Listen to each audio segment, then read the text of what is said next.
ફરી વખત સરથાણા પોલીસને છેતરપિંડીના આરોપીઓ વિરુદ્ધ સંગઠિત ક્રાઇમની કલમોનો ઉમેરો કરવામાં સફળતા મળી. મળતી માહિતી મુજબ છેતરપિંડી કરવાના ગુનામાં ફરાર આરોપીને ઝડપી પાડીને સંગઠિત ક્રાઇમની BNSની કલમ 111-3-4નો ઉમેરો કરીને દાખલારૂપ કાર્યવાહી કરી હતી. મહત્વનું છે કે પોલીસ કમિશનર અનુપમસિંહ ગેહલોતના સીધા માર્ગદર્શન હેઠળ સરથાણા પોલીસ સ્ટેશનના PI શ્રી MB ઝાલા સાહેબે કોર્ટ મારફત આ કલમનો ઉમેરો કરીને સફળતા પ્રાપ્ત કરી.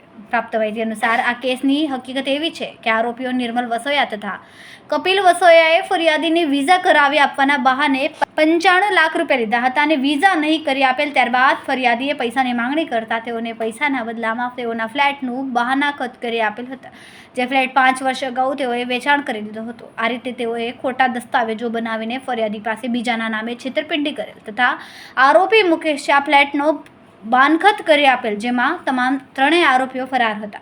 જેમાં મુકેશ મેંદપરા નામના મુખ્ય આરોપીને સરથાણા પોલીસે અમદાવાદથી ઝડપી પાડ્યો તથા આ આરોપીઓમાં કપિલ વસોયા અને નિર્મલ વસાયા હજુ પણ ફરાર છે. આરોપીને ઝડપી પાડ્યા બાદ પણ એક ખુલાસો થયો હતો કે આ તમામ આરોપીઓ વિરુદ્ધ સુરત અલગ અલગ પોલીસ સ્ટેશનમાં ફરિયાદો દાખલ થઈ હતી અને તેમાં પણ ફરાર હતા.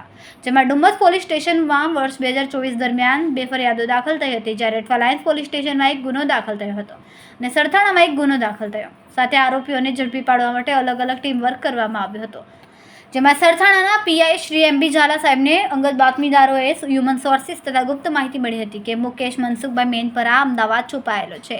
તેની સંપૂર્ણ ખાતરી કર્યા બાદ એક ટીમ PSI અને એવી ભરવાડ માર્ગદર્શન હેઠળ અમદાવાદ ખાતે મોકલવામાં આવી હતી, જેમાં આરોપીને દબોચવામાં સફળતા મળ્યા બાદ આરોપીને અમદાવાદથી સુરત લાવવામાં આવ્યો હતો.